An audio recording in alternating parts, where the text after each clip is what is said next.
live on Internet Radio. This is your host, Tech, with co-host.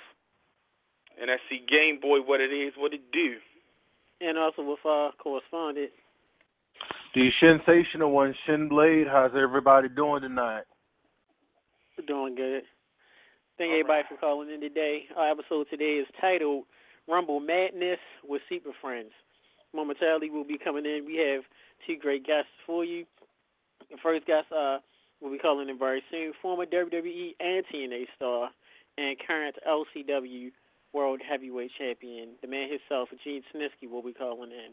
Then at the top of the hour, 8 p.m., we will have none other than back on the show, co-host of Pro Wrestling Report, the man himself, David Herro, who will be there live this Sunday in Philly for the Rumble 2015.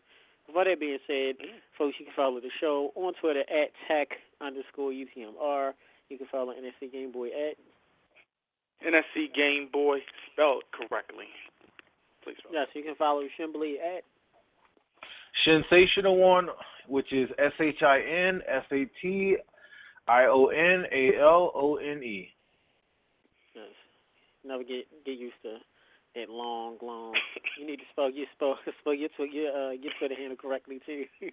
Hey, wait a minute. What do you want me to do? Put official Shin Blade up there like everybody else? Hey, you could. Hey, there's always gonna be haters and people trying to be copycats, biting, if you will. Also, follow us on Facebook under the Mass Radio, our group page. Also, please don't forget we have a page, a like page also is under the Mass Radio, and it's growing very rapidly. We thank all of the fans and supporters, wrestlers, and promoters all over that's helping our like page grow very much so. Yes, thank you for all your thumbs up. Yes. Thank you much for that. Keep coming with the thumbs all up. The thumbs. Yeah, all also, the thumbs. If you ever need thank to, you, yes. If you ever need to contact us about any questions or any updates about the show, any inquiries or business inquiries, you can email us at underthematsradio@gmail.com. And, of course, I'm turning over to Shimblade so he can give you the information about our YouTube page. We have a YouTube page, Under the Mat Radio, spell it correctly. We're growing as well as that. The like page, as Tech said, we're growing very exponentially, so we're getting a lot of people. So for those who are listening to the show for the first time, we welcome you. Thank you for inquiring. It means a lot to not only to the show, but myself as well. And I think that's all I got. YouTube. Yes, Under the Mat Radio, spell it correctly, as I said. Yes. Also, don't really? forget under the mat. You catchphrase like that, man?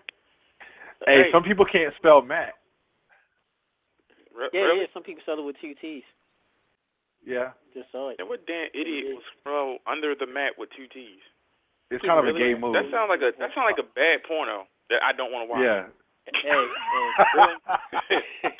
Under the Mat. Like, what? Yeah. No, change that. Pause, brother. No. Pause. We don't watch that. What? Yeah. Also, don't forget, see on YouTube, we have a page. I'm not sure if the page is separate or in conjunction with our YouTube page, Under the Mat Radio Archives. Oh, there we go. Which also covers all of our episodes and coming soon. We'll cover a lot of our what we call lost episodes that we did about a year and a half ago when we was with our former business affiliate. So please stay tuned for that.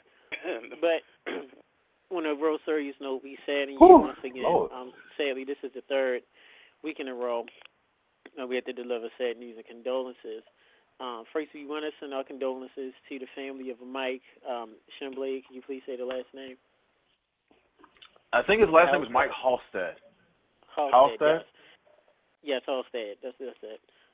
We want to send our condolences to Mike Halstead and his family. Sadly, Mike Halstead passed away. I believe it was on early a few days ago. I'm not sure exactly the date. I'm not sure if it was Saturday or Friday, but he lost his battle with cancer. Very known local fan, attended a lot of the MCW shows here, a lot of the ACW shows and all around. We here Under the Mat Radio crew, we had the pleasure to meet him a few times at the ACW shows and MCW. But sadly, he lost his battle with cancer. So we want to send our condolences to his family, to his friends. We do want to give, and I know these guys didn't do this for fame, but I do want to give big ups to Tommy Dreamer, T. McFoley. I know I'm missing some names. All of the legends of the sport that called Mike and wished him well and called him to actually encourage him and to give him good words of comfort. And that's from Dan McDevitt, who's the promoter of Maryland Championship Wrestling. We definitely want to thank all of the boys that called to support Mike, all of the promoters, ACW, Jimmy Morris, and Andy Weinberg, that helped him in good spirits. But we just want to send our condolences, and we just want to say, for the family of Mike, we definitely want to pray for your family. Please keep in there. And on behalf of Pro Wrestling Powerhouse Radio, I know Jay Leto sends his condolences as well. So sadly, we lost a good guy, good fan, a good person. We lost this weekend. NC Game Boy, your words. Well, I think you pretty much nipped it in the bud. We are here. We've had the chance to meet Mike a few times at various shows, MCW, ACW. Very cool guy. I'm sorry for the family for their loss. I know this is a very hard time. Only thing I can say is that he was a great guy, and he will be deeply missed.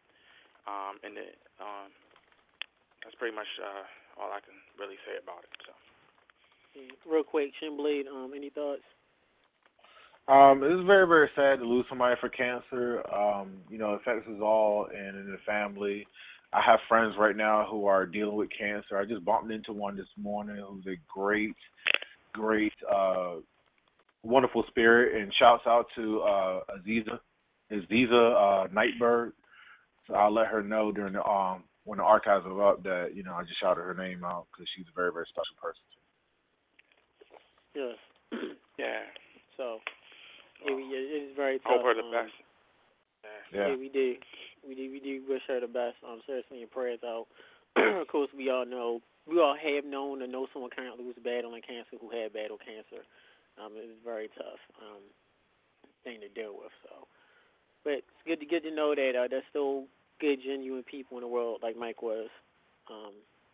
So just want to send that out too, and also to like I said this before, it takes a big ups to Jimmy Morris and ACW and MCW and all the other promotions, all the love that they showed Mike and his family on Facebook and Twitter, Skull, Riot City, Jason Hevel. The love that was poured out in the memory of him was very moving, very much so. And a lot of these guys don't have to do it. He was anybody famous or known, but the fact that he was able to touch somebody's life while he was still here on Earth definitely meant something. So, with that being said, I believe we have a caller. I'm going to bring him on in real quick. All right, you code 410. Welcome to Under the Mat Radio with Tech, NSC Game Boy, and Shinblade. Hello? Yes, this is General T-Storm. Hey, guys, what's going on? Hey, buddy. Thunderstorm, what's going on? Hey, let me give you a couple of minutes. I know you had a quick announcement to make and wanted to talk about the Rumble real quick. Even though that you guys call me General T. Storm, but also I go by the name Chance Young. Now, I've been asked that question so many times, why I got that name, why I chose that name. Well, all I can tell you guys, I'm young and I take chances. You know that my name should be Young Chance, but I'm not going that way. Chance Young. But right now, condolences to Mike Holstead's family. I heard about what happened, and all I can say is cancer sucks. Yeah. I'm not kidding. I mean, my mom, she's been through breast cancer, and luckily they got rid of it, thank God. But cancer really does suck. I mean, I just wish that there would be a person named Cancer and we can all just kick it and do what we want. But that that being said, the company that I brought up last week was Global Extreme Wrestling. Now, my partner, my boss, I should say, is right now in Arizona, signing a few people from down that way. He knows. But the company, Global Extreme Wrestling, has a like page that you guys can like. Okay. Just type in Global Extreme Wrestling. Either message us, do whatever, and this company, let's just say, it's going to be better than the indie shows I've seen on, like House of Pain. Those guys are great. I've seen ACW. I've been there. I live it. I eat, sleep, and breathe ACW. I eat, sleep, breathe Global Extreme Wrestling. This company will rise to the top. And right now, guys, you're talking to the co-owner of Global Extreme Wrestling. All I can tell you guys is, I hope you guys come down, watch us, see us, and you know what else? I would like to have everybody else to know that my boss, my partner and I, my brother, Lance Young, him and I have been talking. He hopes that you guys can come down, watch our show, see how it goes, because all I can say is right now, we're going to be bigger, better, and stronger than, well, I don't know about stronger, but we'll see about that in the future. Bigger, better than WWE, I should say. But, Tech, you had some questions about the Royal Rumble or something? Yeah, real quick, and I know you told me earlier today you wanted to speak on the Rumble, so real quick, Chance Young, let us know your thoughts of the Rumble, who you think is going to win. Young. Well, first, let's go back to the past. Let's go back to the night when Kofi Kingston, he came into that ring fighting for what he wants, right? Mm-hmm. As you guys saw and as I saw, we saw him doing a handstand, and he was still able in that match, in that Royal Rumble. Mm-hmm. But for this year, it's hard to tell who's going to win it this year. I mean, I'm going for either Cena, Dean Ambrose, or Roman Reigns, or heck, we might even have some guests, or not even guests, have some of the guys that Triple H fired. Either Ryback, either Ziggler, or Eric Rowan. But I'm kind of going between either Roman or Dean Ambrose, because I like the lunatic fringe. And that's who I'm picking right there. Dean Ambrose. I hope he wins. Okay. With that being said, Chance wow. Young, thanks much, man, and we'll No talk problem. to you later on, okay? All right. See you guys. Get those bologna sandwiches. Take care, man. Thank you. # bologna sandwiches. Yeah. Speaking of that, right now, friends, we're bringing in our guest, the man himself, former WWE and TNA star, and LCW World Heavyweight Champion. It is not his fault. Oh, goodness. Welcome, brother, to Under the Mat Radio. Hey, Gene. What's up, guys? Can you hear me? Yeah, we can hear you fine. Good. Then let's go. What's going on? What's up? Man, shit, just chilling. I hear you. I just got done working out, so I just got home. I'm killing. I got a good pump going. It's all good, you know. Okay. All right. Well, real quick, Gene, just want to know, were any babies safe today? Did you have to punch any babies while you working out who, at all today? Who am I talking to? Who's asking the question? This is Tech, the host, Evan. Who? Evan, the host on Under the Mat Radio. What show am I on? What number is this? Oh, my. You know we. You know. Welcome to Domino's Pizza. Yeah, you order pizza. Yeah, where's my damn pizza at, slacker? Yeah. So that's the job. That's the job for the correspondent. We'll let Shimblade take care of that. Make sure he bring you pizza. I don't deliver no damn pizza. What was your question again, there, buddy?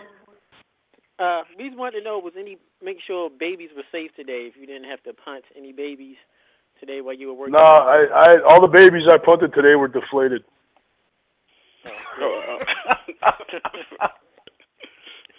That's how we. For those New England Patriots fans out there, that was a little reference to the deflated football controversy. Yeah. Thank you. You know what? Fuck the Patriots. We're going with the Seahawks. You know, I don't really care who wins, to be honest with you. I'm kind of sick of the Patriots, but honestly, I don't care who wins. I'm an Eagles fan, and, you know, after they lost, they weren't in it. I really didn't follow it too closely, but, you know. I'm gonna go out on a limb, and I'm gonna say the team that scores the most points is gonna win. Yeah. Bold statement. Bold statement. That's my prediction. You heard it here first. He's done his homework. That's a Bobby Heenan statement right there. That's my hypothesis. If and then. Smart man. Yeah, if and then hypothesis, and pretty much the Patriots tough patooties, as you said to us, deflating balls, not being able to win on their own. Real quick, Hashtag Gene, deflating balls coming tonight. on to the show. You're welcome. Thanks for having me. I'd like to say I was excited to be here, but then I'd be lying. But that's all right. Let's continue. Ooh. Cool. It's gonna get better. Trust me. Wait till I see you guys next month. Yeah. It's not your fault. It's not your fault. We just blame you. Shit. It's all cool. Never my fault. It's never my fault. Real quick, we know, Gene. You spent a good amount of time in WWE, and with the Rumble coming up this Sunday, we wanted to ask you give you your experience with working with past Rumble matches. If you can tell us how it was working with the Rumble and how it was going into it. You know, the Rumble's always an exciting time. You know, you got 30 guys going out there, and it's a lot of stuff that you have to run through your mind because, you know, depending on what number you go out, you can do a lot of stuff or you can do a little bit of stuff. So obviously the earlier number of guys have to really, you know, get their shit together, and it's tough, man. I respect the early number of guys. It's tough to remember all the crap you got to do while you're out there, man. It's you know, you're in the battle, you're in the heat of the moment. Crowd's going nuts. You're on a pay-per-view. You know, sometimes if you're not mentally ready, you could get lost in the moment. But it's an exciting time, and I know all the guys that are there, and I know all the guys that were there when I was there. Really looked forward to it, and you know, it's one of those things where if you do something that stands out, it could go down in history. And what I'm referring to is my clothesline of Paul London. I think it should be the #1 Royal Rumble elimination ever. I'm a little biased, but I just think it should be #1 because there's nothing in my mind that tops that. That bump that he took was sick. The clothesline almost tore his head off. There ain't nothing. Nobody could compare to that. That's just my opinion. Yes, indeed. And turn it over. Yeah, shout out to Gravity for helping us give that moment. Yeah, shout out to Gravity because, you know, if it wasn't for Gravity, we would not have that awesome moment because that was a hell of a bump he took. And he's check that out. He took a bump. He took a bump that I guarantee you will never ever be duplicated. That was a once in a lifetime thing. And the way he hit the ground, for a second I thought I really fucked him up. Like, I was like, damn. Because from my perspective, it was like I had a bird's eye view, and it was like, holy shit. Well, Jack, I think it ended up being I think it actually ended up being voted the #3 moment, and I can't quite remember what #2 or #1 was, but I still think ours was the best. I think it did. I think it was like top 5 or #3 or something like that. But I still remember that clothesline to this day, and I don't think I want to be on the receiving end of something like that, period. Yeah, I don't either. That seemed like a long way to fall for Paul London. Yeah, it was. A long way to fall for anybody. And those floor, padding on the floor isn't so padded. You know what I'm saying? It hurts. No. Real quick before I turn it over, real quick, Snitsky, let us know your past, besides the clothesline eliminating Paul London at the Rumble. What is your other favorite Rumble moment? It could be when you were a kid watching the Rumble or while you were there. Oh, geez. I don't know. It's tough to say. I mean, there's so many great moments in the years that have come and gone. And, I mean, I honestly, I have to say it was probably, you know, when I faced off with Undertaker at the one at Madison Square Garden. I mean, that was awesome. I mean, it's like a childhood dream, you know. As a kid, I watched Undertaker and Kane and all that, so it was cool to have a storyline with Kane and then do like a little one-on-one little series thing there in the Royal Rumble where him and I, you know, peeled out to the outside, and then Shawn Michaels was involved and ended up going through a table and all that kind of stuff. So it was pretty cool. That was probably my other top moment. With that, turn it over to NFC Game Boy. Well, my question, I know we got WWE already covered. My question is, you being the champion, carrying that world title for LCW, when I first got a chance to see you come back into action, you interfered and got the attention of Rhino, and then at the next show, I seen you take him on and actually win that championship. And my question to you is, what game plan did you have for the fans out there listening that you applied when you went against Rhino to take his championship title? Well, you know, I was brought in for one reason and one reason only, and that was to take out Rhino and win the championship. Jason, the perfect owner, he contacted me. He said, hey, I got this plan. I want to put it in action. And, you know, the price was right. It's all about the money. He took care of me. I came in. I did what I had to do. And now I'm the reigning heavyweight champion at LCW, Lancaster Championship Wrestling. Not to mention my very first match there. I don't think that's happened in quite a while. I'm not a historian buff, but I would be safe to say that it probably hasn't happened in a long, long time. First match of the Federation, and then you get the championship. So, you know. But, you know, I'm known for infamous moments. So it's just another notch on my belt. I'll continue to dominate there like I did everywhere else. And my rematch with Rhino on February 14th, first ever steel cage match, Lancaster Championship Wrestling, will go down in history as Snitsky dominating once again. Okay. Chin Blake? Well, actually, you know, I got to say that that is pretty impressive words to come off as. I'm still, you know, I'm thinking about that clothesline that he did with Paul London, and even though it doesn't equate to me getting hit in the chest in that YouTube video. I love that. Yeah, it was. Any more harder, I would have hit a wall or something. But actually, I'm a big fan of you on Twitter. You know, you're a very charismatic guy. You know, you and Ms. Snitsky and Baby Snitsky always go around and making funny pictures. But here's the thing. You have a very unique hashtag, and I want you to tell the fans and explain what is hashtag dude food. Well, I'm quite honored to be involved with at Fusion Life Brands, which is the company out of New Jersey, which is partnered with TriStar Productions. They're the company that does the Jack LaLanne juicer and all the fitness products and all the infomercials. And like I said, I'm honored to be involved, to work with those guys. They contacted me to do infomercials for their Power Pressure Cooker XL. So we filmed a series of infomercials back over the summer, and they were, you know, very popular and well received. So they contacted me to be the official spokesman for their Super Bowl campaign, which was called Big Game Day Sweepstakes, where you could win a Power Pressure Cooker and $500.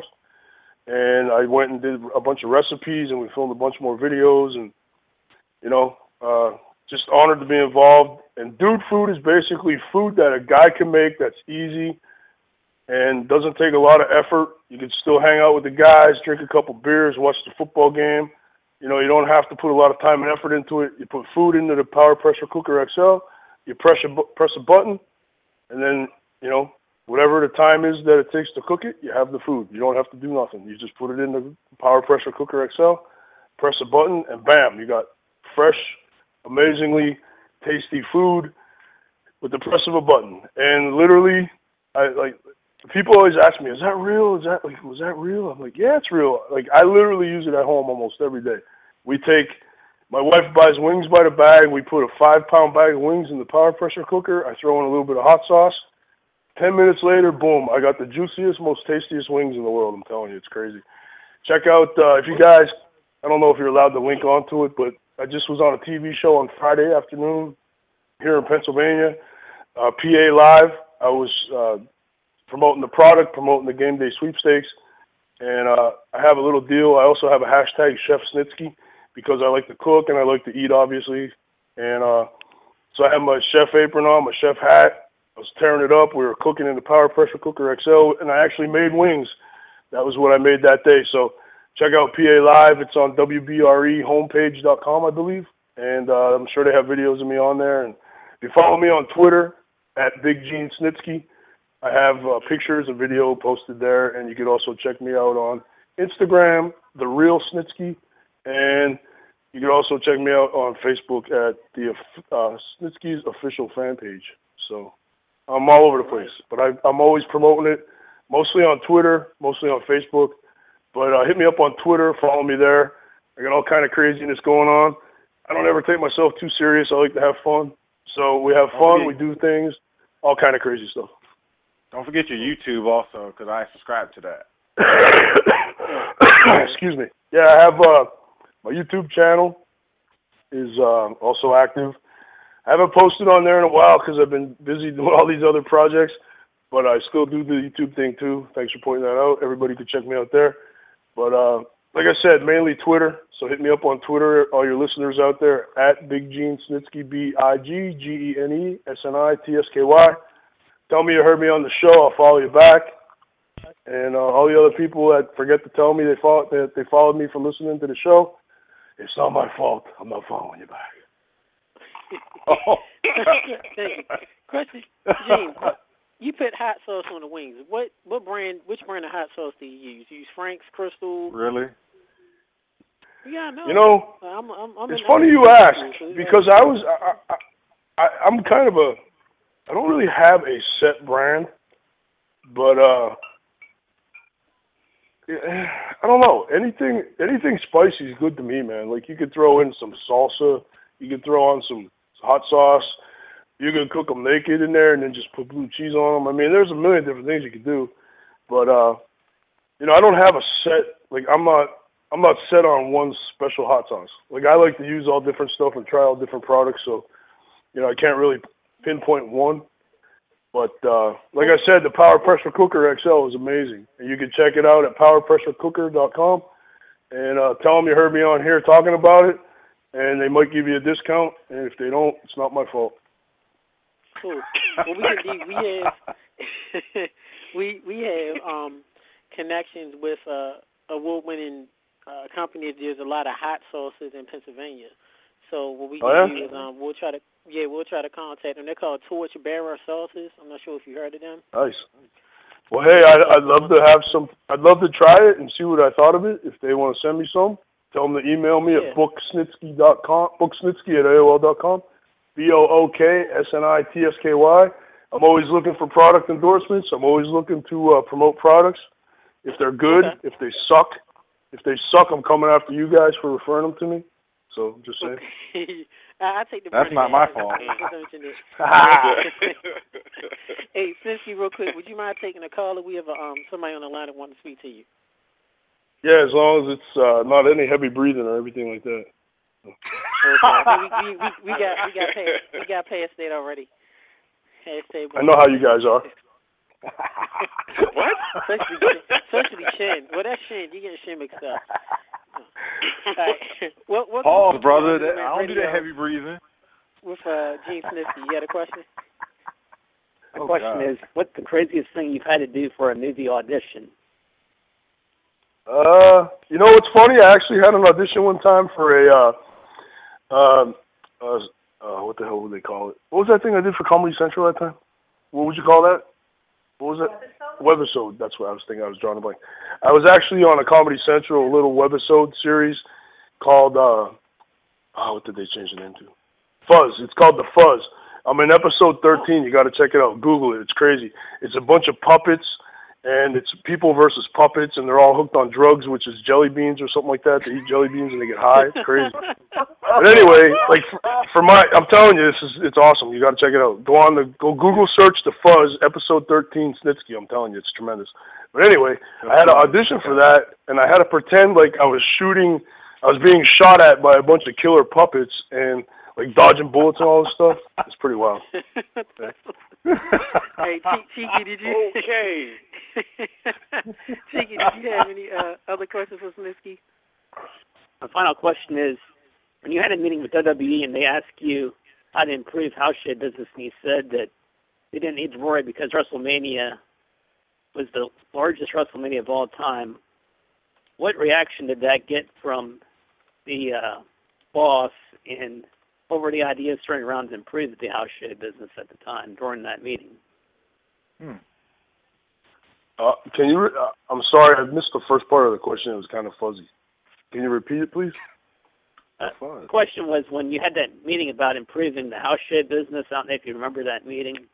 There was a story on the internet. You told them that they didn't need to worry about the house show business because WrestleMania had been the largest WrestleMania of all time. I want to know during that meeting what ideas.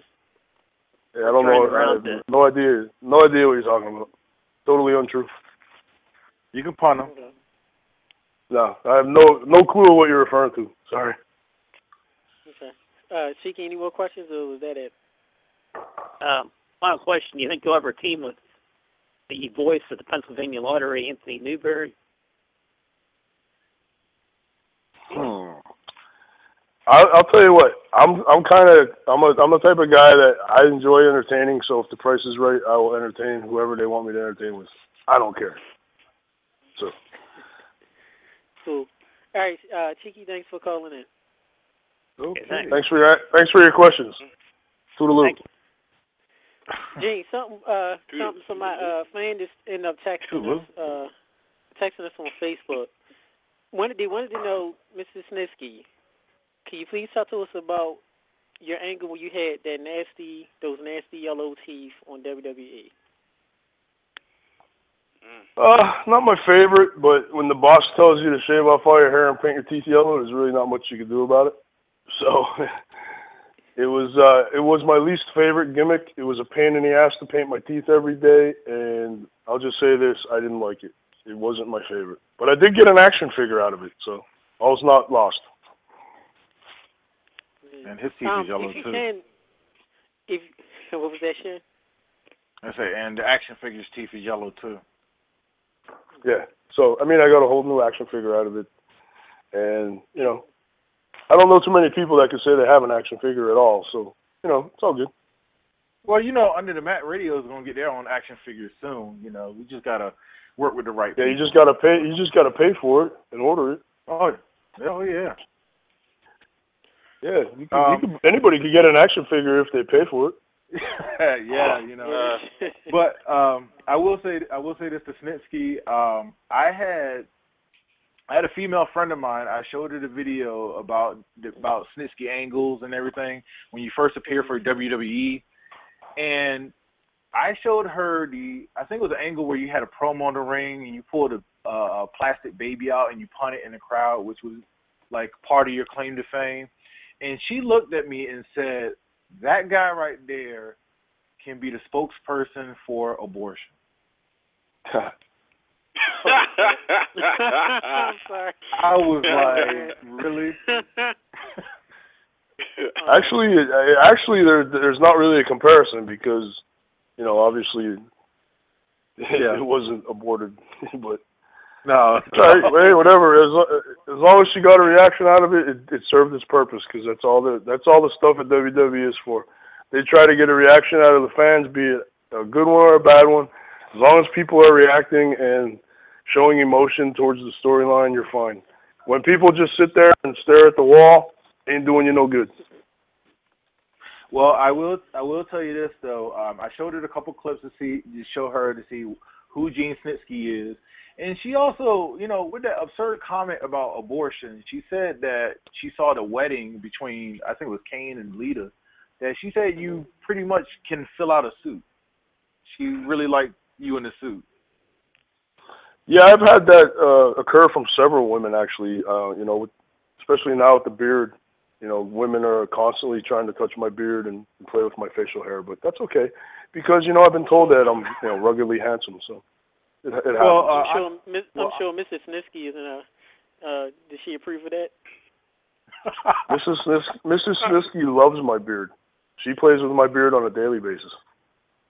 Okay. Speaking of beards, I would like to say that I've also recently signed on as the spokesman for the Global Beard Club. We are in the process of taking over the world one beard at a time and adding some facial hair to the social networking. Just throwing it out there. Check us out at the Global Beard Club. Thank you very much. Well, I will ask you this. Thank you for that. Real question. I will ask you two questions for your beard. Okay.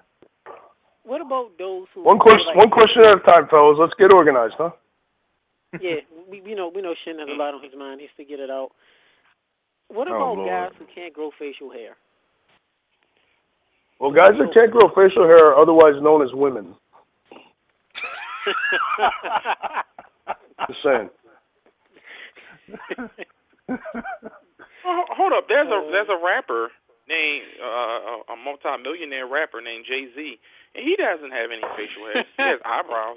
He doesn't have no facial hair. Well, he doesn't have facial hair because he probably shaves, but is he able to grow a beard? He asked me if what's a man that can't grow a beard. I said they're a woman. I don't think so maybe he can. If you were listening to what I'm saying, you'd get the facts right there, Slick. Wow. Oh, God damn it, man. I hear you, Jim. My story, son. Over, y'all. Well, I have two questions for Snitsky, and this is regarding beards. Now, number one, I always get frustrated when my beard grows out because I can't keep it as. Yes, I can grow a beard. I'm not a woman.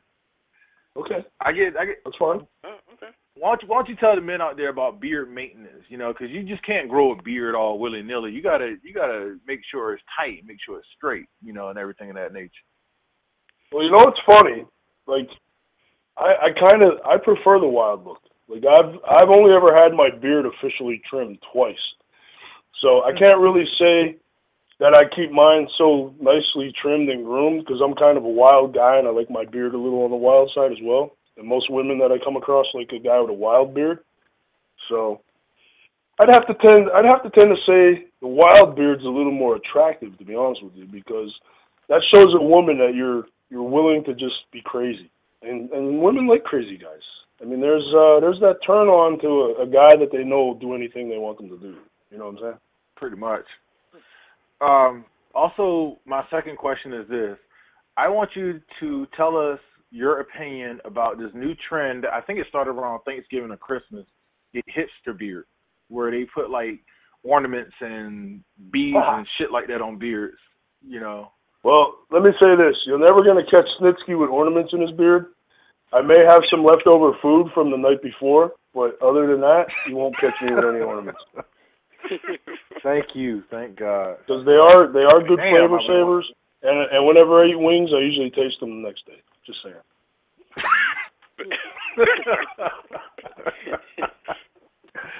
Oh, my goodness. Okay. I'm done. Well, I have a question.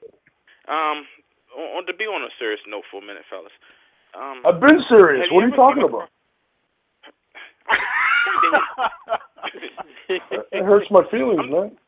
What's the most, I think, I would say, like, heart-wrenching thing that a fan has done to get your attention, or something that you've done to give back to a fan? You know, what's I'll be honest with you. The coolest thing that's ever happened to me actually happened not very far from my house. I was out at the mall shopping with my wife one time, and there was literally a kid that came up to me like shaking and crying because he wanted to just meet me. When you have that effect on somebody that they want to meet you so bad that they cry and they're like shaking, to me that's crazy. That was so flattering that someone enjoyed my work that much that I affected them that much. It's crazy. To me, that's like the ultimate compliment. And you cried too, didn't you? No. Okay. But I did take my handkerchief and lightly wipe the tears from his cheeks because I'm a nice guy like that. Oh. And I gave him a hug. Did you stab Snitsky directly in his eyes, like the movies when the dad or the older guardian wipes the tears from the little guy's face and they make that steady eye contact? Did you do that at all? Oh Lord. This is a family show? That's getting weird. No. No, it's not. This ain't a family show. I was being sarcastic. Thanks. Throw me under the bus. Oh, okay. All right. Yeah, I'm about to say, this ain't a family show. Because, the end of that... I mean, honestly, to me, that verifies that what I've done has been good, because when someone has that type of reaction just from meeting somebody, that's like true emotion, you know what I'm saying? So as an actor and as a performer and as a wrestler, to me, that's like the biggest compliment anybody could pay me. So. Yeah. And to go to the end of that story, he punted the little bastard 60 plus yards. Yeah. No. But he wasn't a baby. Okay. He only punched. That only works with the baby. Stick to the script. God. Exactly. Take two. Okay. Who hired this guy? I don't know. He just walked in. He was hungry. Needed some work, and we just Really? But real quick, Snitsky, what about the reverse? If you can talk to us, any negative fan reaction that you dealt with working for WWE or working for any indie shows? You know, honestly, I don't really have any. All the fans, I mean, most fans these days know that it's, scripted, that it's predetermined, and that you're following a storyline, and they know you're just performing as a character. I mean, I'm so much more than just the Snitsky character. I mean, I have a personal training business. I'm college educated. I played pro football. I have a degree from the University of Missouri. I'm an actor. I've done television shows. I've done commercial work. I've done music videos. Wrestling is just a small portion of the character Snitsky. I've done so many other things that I don't get wrapped up in, wrestling, I'm this wrestler. Like, to me, I'm so much more than just a wrestler. So, like, I don't really think of myself in that way. You know what I mean? Mm-hmm. Amen. Mm-hmm. So that being said, what's your thought on kayfabe? Because, a lot of older wrestlers, they talk about, kayfabe is dead and how kayfabe should come back. It is. Now, like you said, the newer generation, the newer generation is dead. A lot of kids don't know what kayfabe even means. Well, I think that, honestly, I think it ruined the business a little bit, because back in the day, like, you thought it was a shoot, You thought the guys really didn't like each other. You thought they were really fighting, and it was more interesting. Now people know that it's, work, and that it's all scripted, and you follow a storyline, and the guys all hang out together, and, so now it takes away the mystique of it, you know what I mean? Like, I don't know. It's clearly entertainment, obviously, when they changed the name to World Wrestling Entertainment, so everybody knows. It's not like you're trying to hide anything,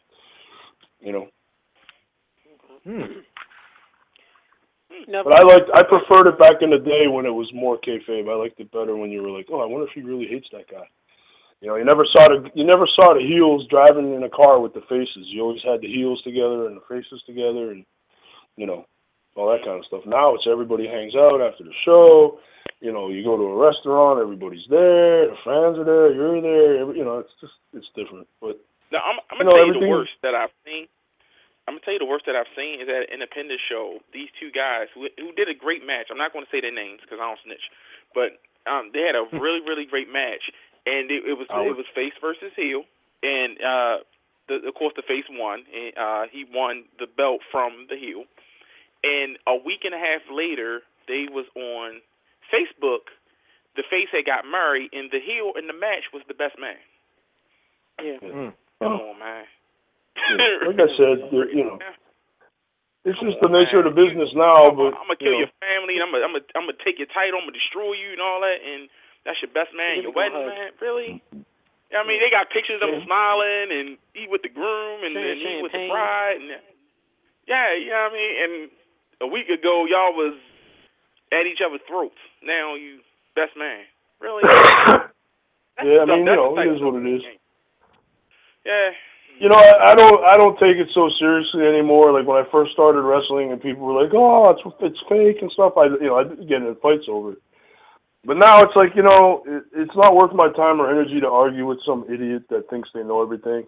And I just tell them, hey, look, wrestling might be predetermined and it might be scripted, but my broken rib was real, my broken orbital bone was real, and sure as hell the check I went to cash at the bank was real. So, whatever. I like that. Yeah, you bet. Real quick, and then they usually shut up. Yeah. We have a caller that wants to speak to you real quick. Somebody different. I hope so. I'm not taking the same damn caller again. No. Hey, Chris, welcome to Under the Mat Radio with Gene Snitsky. Hey, what's up? What's up? Did you have a question for Gene Snitsky? I just wanted to follow up on what you guys were just talking about K-Fab and about. It's not K-Fab, it's K-Fab. K-Fab. Okay. How about when the I Quit match with Vince and Stephanie? Oh, you tell me when they went against each other? Yeah, in the I Quit match. Yeah, what about it? Wasn't that a way to get her off television because she was getting married or something?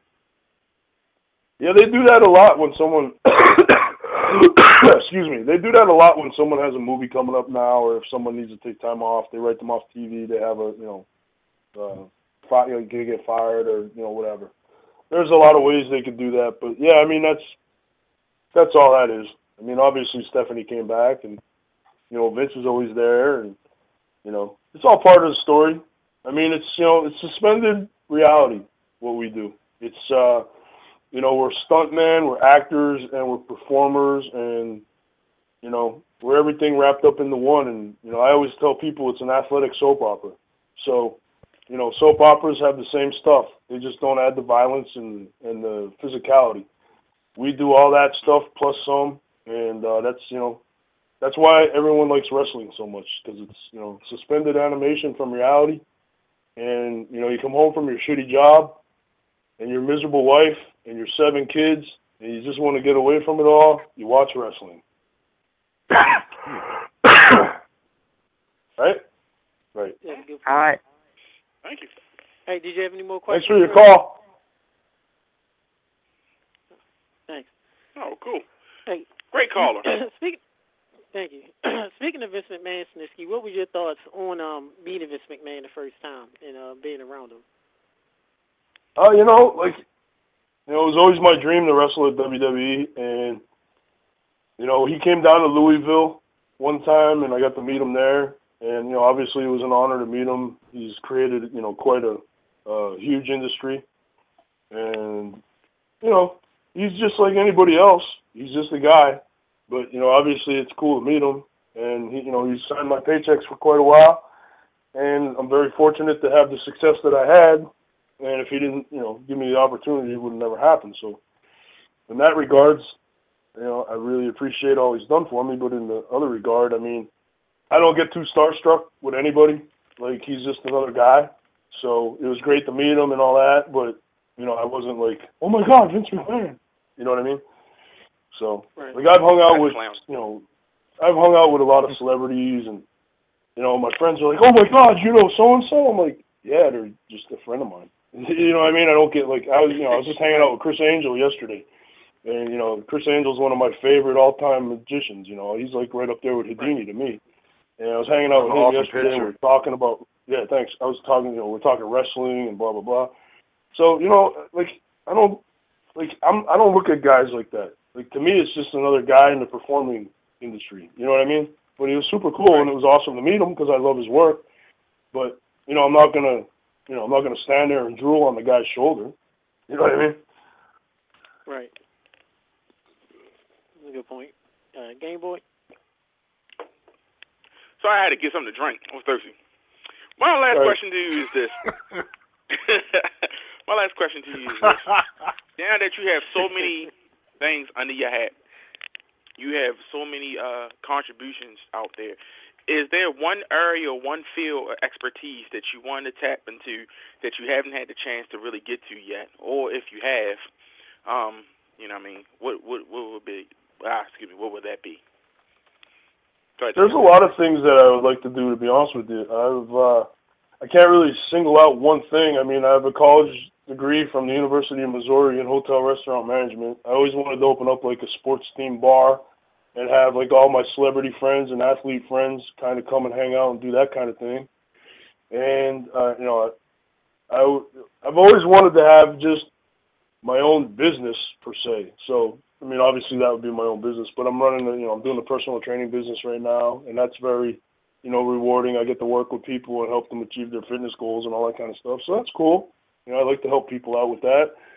And, I've always wanted to, I've done a lot of acting things, but like, I don't want to compare myself to The Rock, but I would love to be able to get to be that successful as an actor. I've always wanted to do like, horror movies. Like, he's more of an action star and that kind of stuff. I want to be like the next Michael Myers or the next, Jason Voorhees for the next movies that come out. That's like my big thing. I would love to play Michael Myers or Jason Voorhees in the next Friday the 13th or Halloween. If Rob Zombie's listening, Rob, call me. Yeah, call him. 'Cause I'd be the best one ever. I would blow Kane Hodder away. I'm telling you right now. Yeah. Wow. Just saying. That. Yep. Yeah, put that on record. Damn, okay. It's already up. We sure will. Good. Well, Go ahead, actually, I do have one before we go. Two things. One, Snitsky, you're gonna have to have a come to Jesus meeting playing Michael Myers because you got that beard on you. Second thing is, the second thing is that you told me about a upcoming movie that you're doing. Yes, I was getting to that, but thanks for the lead-in. I appreciate that. I'm actually co-producing a horror movie right now, which was based on my synopsis. I have always wanted to do horror, like I said, and I had this synopsis in my mind for quite a while, and I happened to work on a project in Texas with a guy by the name of Jay Lee, who happened to be the guy who wrote, directed, and edited Zombie Strippers with Jenna Jameson and Robert Englund. So him and I kind of hit it off, became friends, and I said, hey, Jay, I got this idea for this horror movie. Let me run it by you. Let me know what you think. So I gave him the synopsis, and he's like, hey, man, that's really good. I like that. Let me write a screenplay for it. I was like, sure, fire away, bang it out. Literally less than 2 weeks later, he had the screenplay written. We started shopping it around. We are in the process of starting a Kickstarter campaign right now, and we just filmed the trailer, and that's going to drop sometime in January, hopefully. If not, definitely early February. And Jay Lee wrote it. He's directing it. I'm starring in it along with the great Samu, who plays one of the villains in the movie. And great cast of characters. We got Ernie O'Donnell from Clerks. He's one of my buddies in the movie. We got, like I said, Samu. We got Jay Lee attached to it. We have a few other top-name guys that I'm not at liberty to reveal just yet because we haven't signed them on the dotted line. And there's also a big major surprise announcement coming, and all I could do is give you a teaser. But I'm going to tell you it's something to do with Friday the 13th. I can't tell you what or who, but I have a huge major announcement that's going to blow away all the horror movie fans out there. And the name of the movie is going to be 100 Acres of Hell, and it's going to literally be 100 acres of pure hell. So all you horror fans out there, get ready because it's going to change the genre. It's going to be the most crazy horror movie, throwbacks to the old 80s horror movies, and I'm just so excited to be involved and to work with Jay Lee and Ernie O'Donnell from Clerks and my partners at Walking Dead Films out of Atlantic City, Jay Kerner and Ed McKeever. We're just super excited to be working with the crew that we have. And my makeup girl out of New York City is amazing. Wait until you see the trailer, Joanna D. She went above and beyond. The stuff that she did is just amazing. Wait until you see the trailer. You guys, I'll give you a heads up when I'm ready to release it, and we'll get it on on Twitter and on your show and all that stuff. You guys are gonna love it, man. Just wait. Wait. I'm a big horror movie fan. Like It's gonna be awesome, dude. Seriously, like I knew it was gonna be good. And then when I saw the trailer, the way Jay Lee filmed it and the camera angles and the lighting, oh my God, it's crazy. Wait until you see it. I'm telling you, it's awesome. Can't wait. I definitely can't wait for that. But wait, I'm telling you, wait till you hear about the Friday the 13th connection. You're gonna go out of your mind. I'm telling you. Yeah, I'm old school anyway. A lot of these movies nowadays, they're not scary. They're not even entertaining. It's brutal.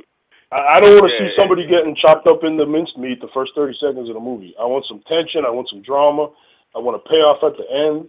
I want some epic fight scene. I want some drama, something. I don't just want to see people getting chopped up. I mean, that's not hard to me. Anybody could do that. I agree.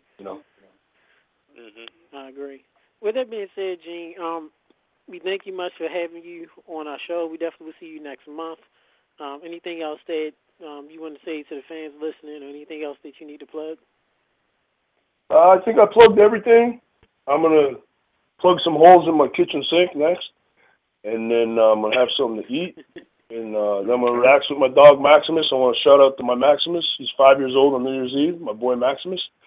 And obviously my lovely wife Deanne, who puts up with my shit and cooks my food and does my laundry and takes good care of me. So, but follow me on Twitter. A lot of hijinks, a lot of shenanigans, a lot of fun. Stay tuned for the 100 Acres of Hell horror movie. Check us out. Actually, like our page, man. We got a Facebook page, 100 Acres of Hell. Give it a like. Share it with your buddies. Stay tuned for the trailer. Telling you guys are going to love it. True horror movie fans are going to go nuts for this movie. I'm telling you. Just wait. Yeah, if you never need a extra on the set, make sure you holler at Shinblee and myself, the boy, and Tech. We would gladly come and be extras. Especially for a horror movie. Yeah, if not, you're definitely on the list. Probably towards the end of the list, but you're still on the list. So we're good. That means a lot. We'll take it. As long as we don't get killed. As long as we don't get killed in the movie, it'd be straight. We'll just have you guys running through the woods screaming like little girls. How's that? I'm ready to get killed. I want to be like, yo, they killed him. Like, he he did. Like, it's all good. I appreciate you guys having me on, man. And like I said, check me out on Twitter, follow me, all that good stuff. And I look forward to seeing you guys on February 14th at Lancaster Championship Wrestling in the first ever steel cage match. And I totally intend on walking out of there still your world heavyweight champion. Thank you very much. Have a great night. Words for Rhino. All right, take care, babe. All right, fellas. Thanks. Later. All right. Good night. Thank you. Bye. Everybody, that was pretty daggone good, folks. That was current LCW. Imagine that, me getting killed in a horror movie. Snitsky. My haters be happy.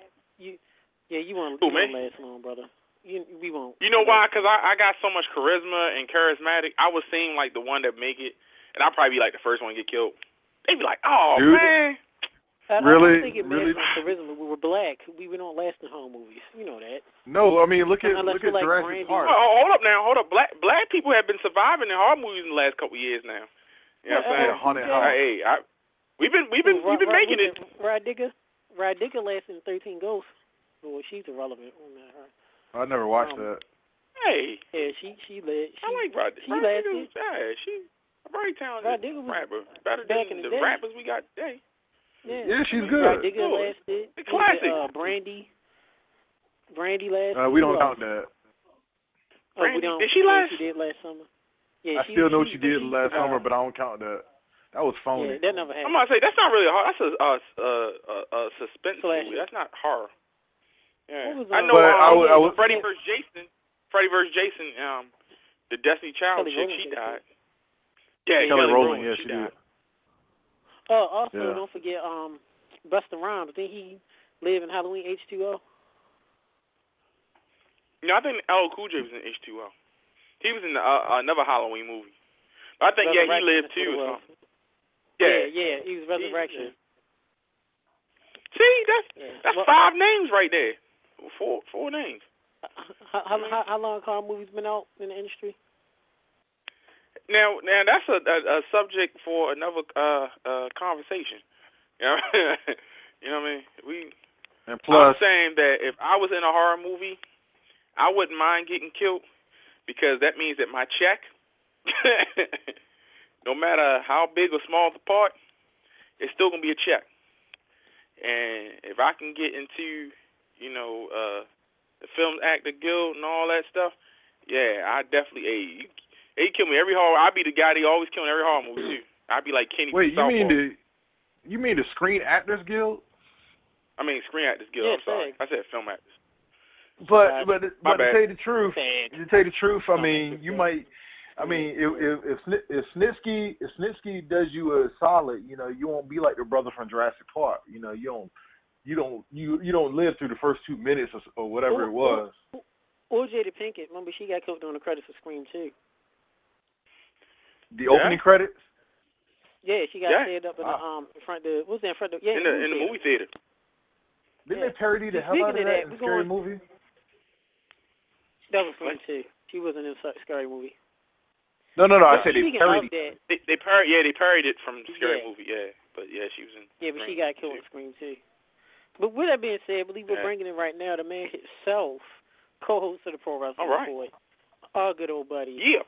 Back once again, our good old super friend, David Herro. Welcome to Under the Mat Radio. Hey, fellas, how's it going?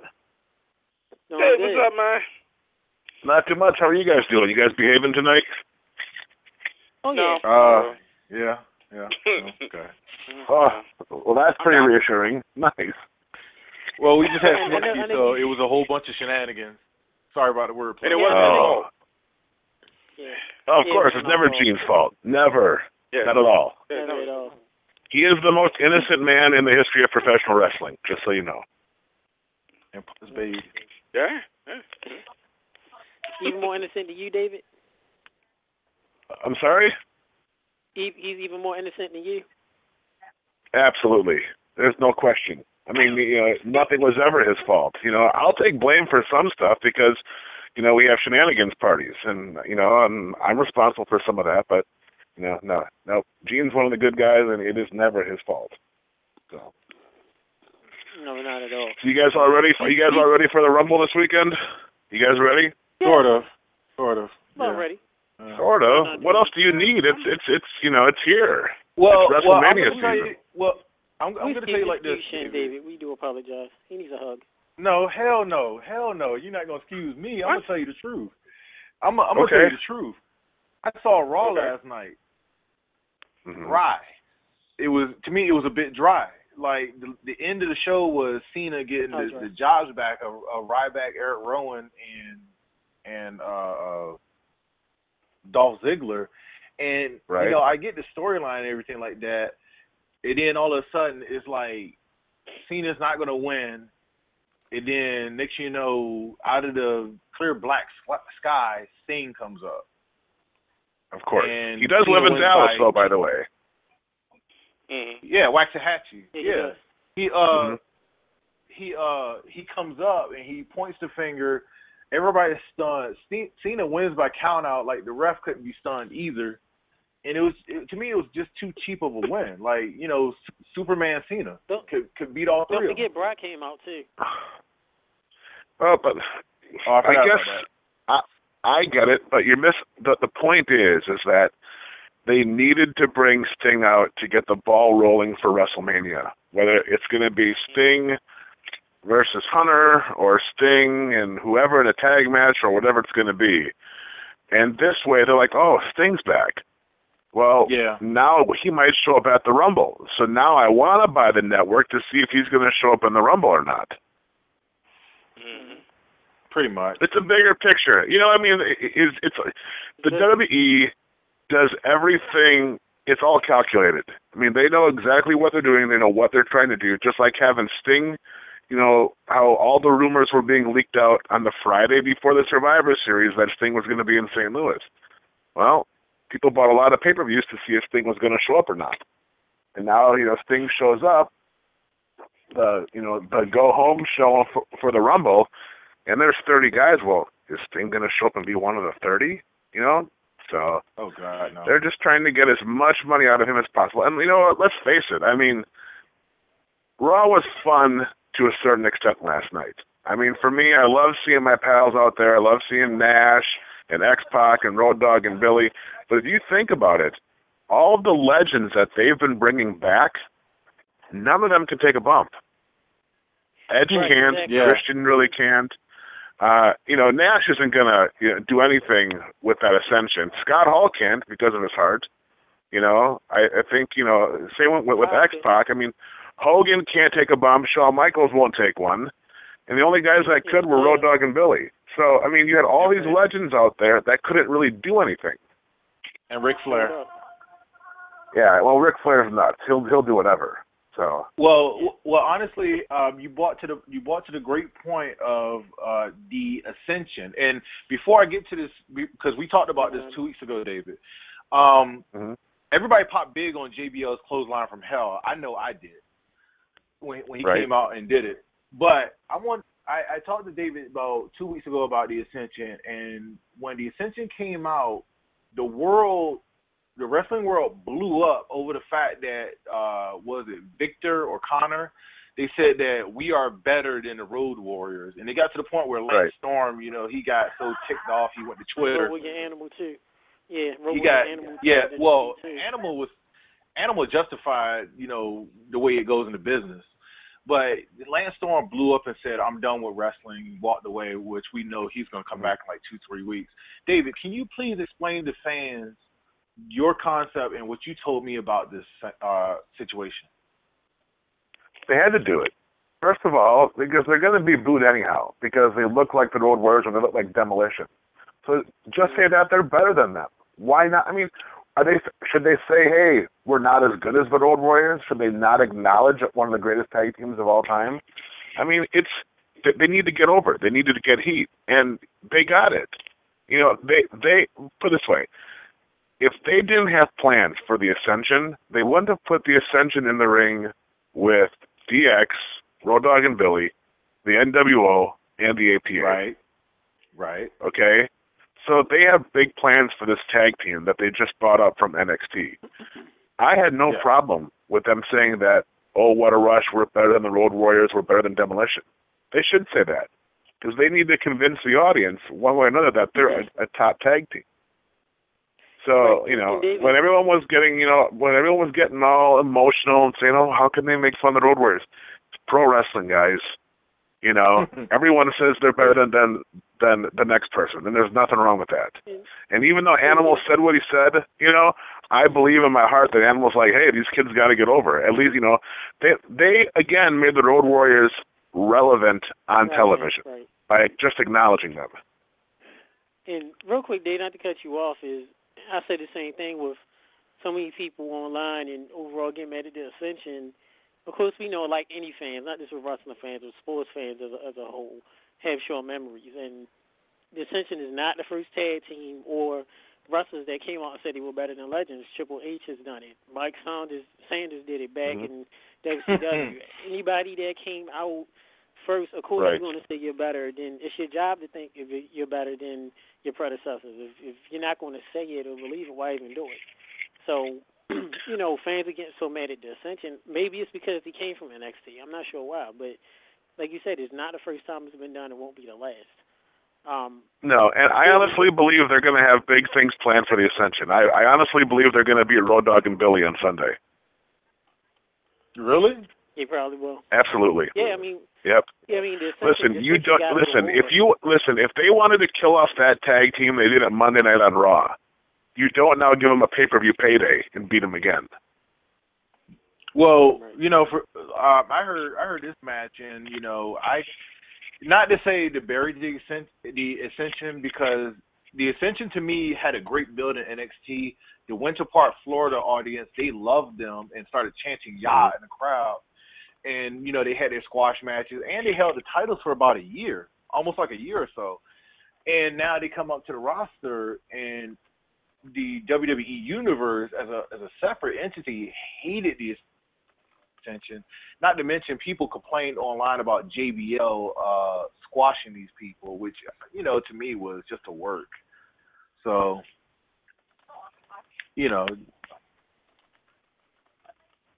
Mm-hmm. So yeah, that was excuse me. So yeah, it was just a work. So is that's how I feel. So that's just me. No, I mean, and what people what they don't realize is that NXT, a specialty store, high-end wrestling fan base, where they are rabid fans, they are smart fans, they love their international wrestling, and when you go to the main roster, and I said before, the Raw audience, and this is no knock on the fan, but you have to compare the Raw audience to Walmart or Target, okay? And the NXT audience is a specialty store. So NXT fans appreciate different things. And whereas the Raw fans may not be familiar or understand what the Ascension is doing or who they are, what they can do, they haven't had the build-up the way the fans saw it down in Orlando, in Florida. And they were out there for only a couple of weeks, and they're beating up, complete job tag teams. So, but seriously, just give the Ascension time. There's a reason why they brought them up. I think that they're going to be a project. I think they're going to beat Road Dogg and Billy on Sunday. And they're going to get their heat back and eventually, be a threat in the tag team division. Yeah, because he desperately needed it with the tag team division. He desperately do. David, real quick, I'm going to turn it over to NXT Game Boy.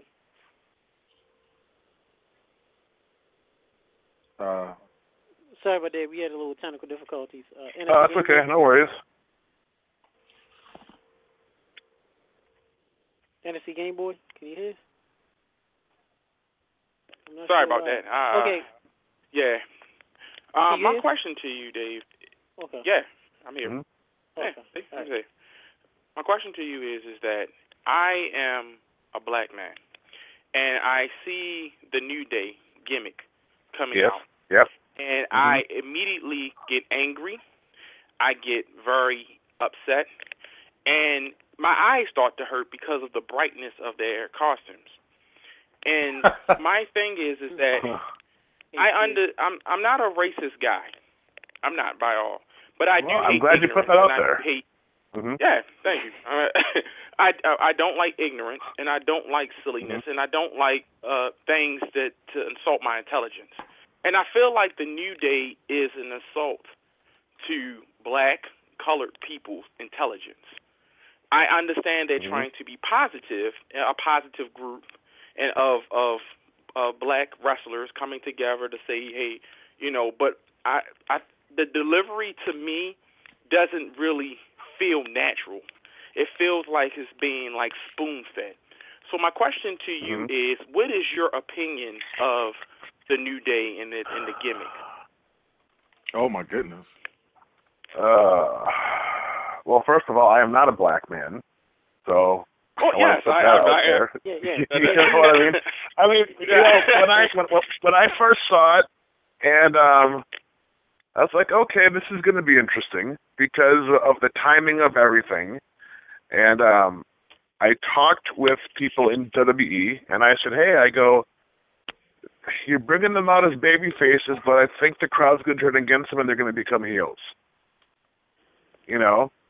And I said, I don't think the fans are going to buy it because it's too goody-goody. And they told me, they said that, it's 3 athletic, well-educated, positive black men. and that's who they are, and they're amping it up a little bit. I mean, let's face it, Kofi and Big E and Xavier Woods weren't getting over as Kofi, Big E, and Xavier Woods. It wasn't working. Right.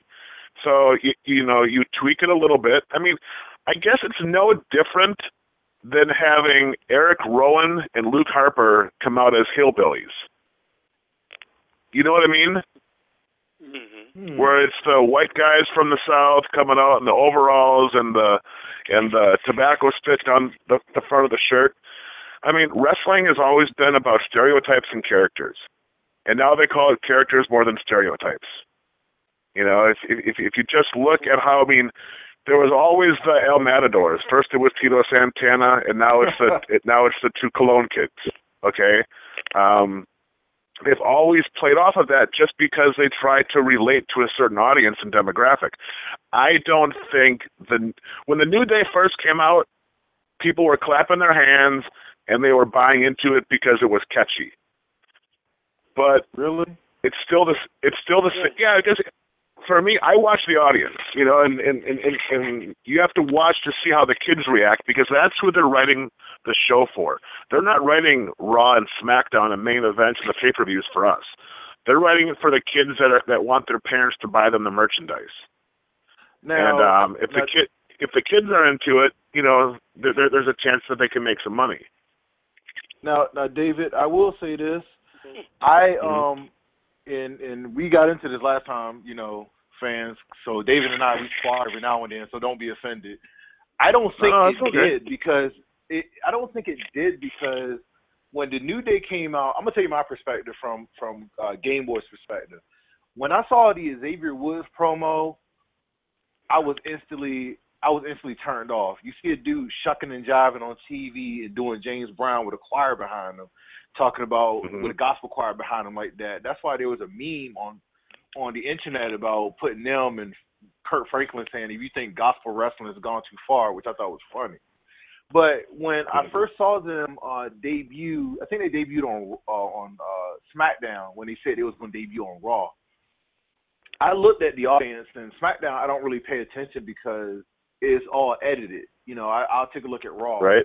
But the crowd, it went, to me, it went over like a lead balloon because I saw nobody clapping, period. And then when they did their match, they got the announcers clapping with them. But weeks and weeks and weeks later, I saw the episode last night, and one of my good friends, Janae, pointed this out to me.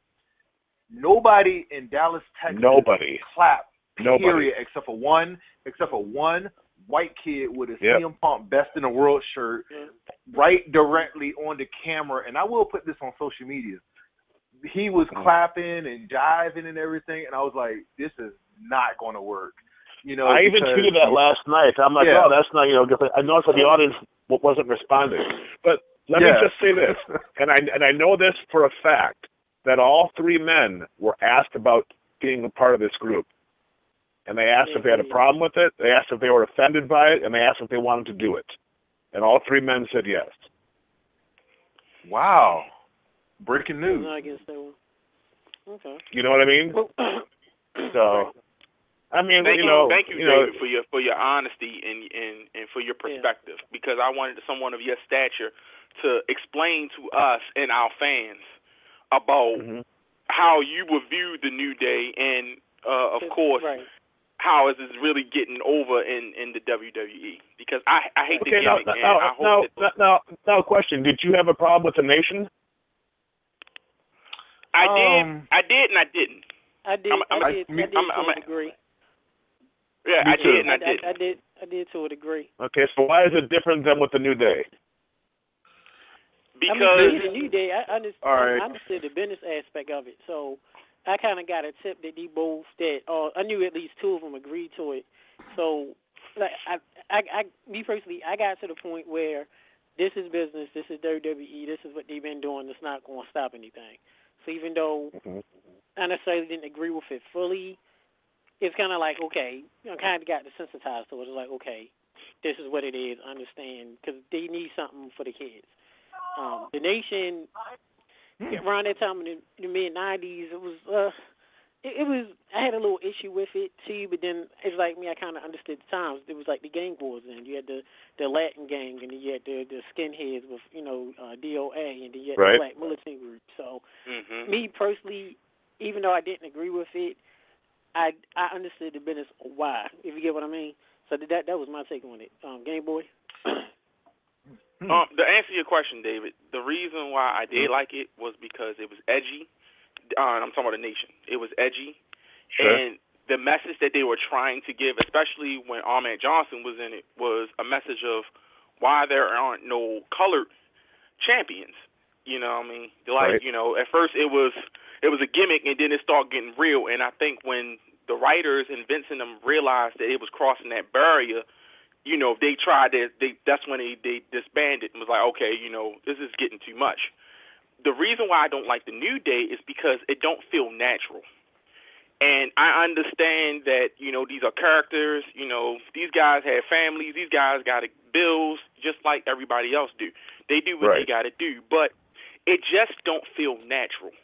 And it's insulting because it's like they want us because we're also black alongside with them. We should just go ahead and clap alongside with them and drink the Kool-Aid and everything. So and that's why I feel like.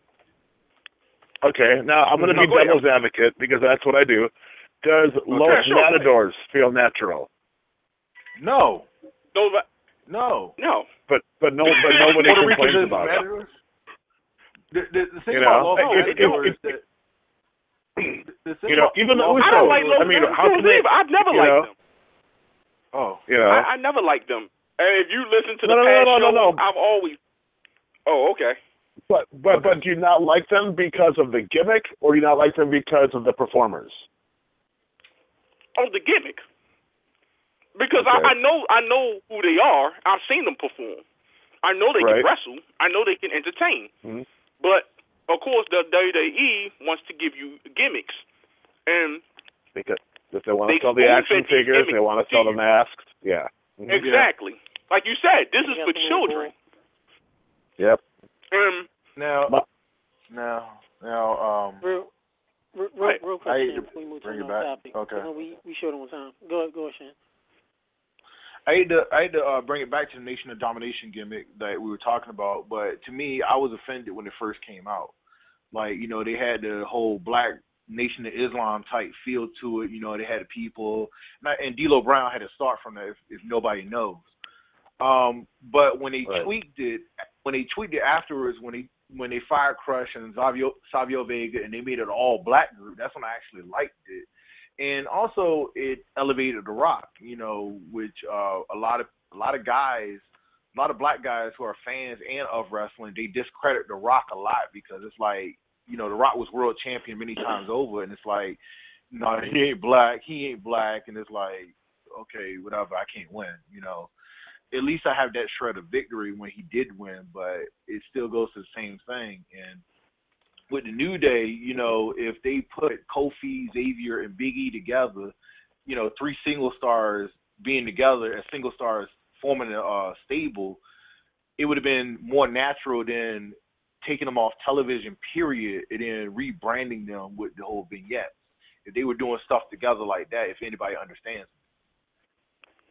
No, I get it. It's just they've tried to reboot Kofi and they've tried to reboot Big E, and it wasn't working. With the exception of Kofi's amazing spots in the Royal Rumble, when was the last time he did anything that you're like, oh my God, that was amazing? You know what I mean? The Andre the Giant Battle Royal. Right. I'm saying, but as far as a Battle Royal or a Royal Rumble, he really hasn't stuck out. And he's been around for quite a while. That's racist, man. That's racist. What is? No, I'm just saying. I mean, that's what they call the business. No. Not you. The spot monkey. Oh, I'm not being serious. Okay. That's not. No. Okay. Yeah, that's what they call the spot monkey. Like John Wooden. That's his professionalism. It's athleticism that shows. People Shelton Benjamin was one of them. Benjamin was the spot monkey for the Money in the Bank. Morrison was the spot monkey for Rumble till they got to Morrison last. Yeah, but you could say the same thing about Jeff Hardy though too. Jeff Hardy did a lot of crazy stuff on Money in the Bank and ladder matches. Yeah, I forgot too. Yeah. So I was just that's what some people do. Just they known for their spots.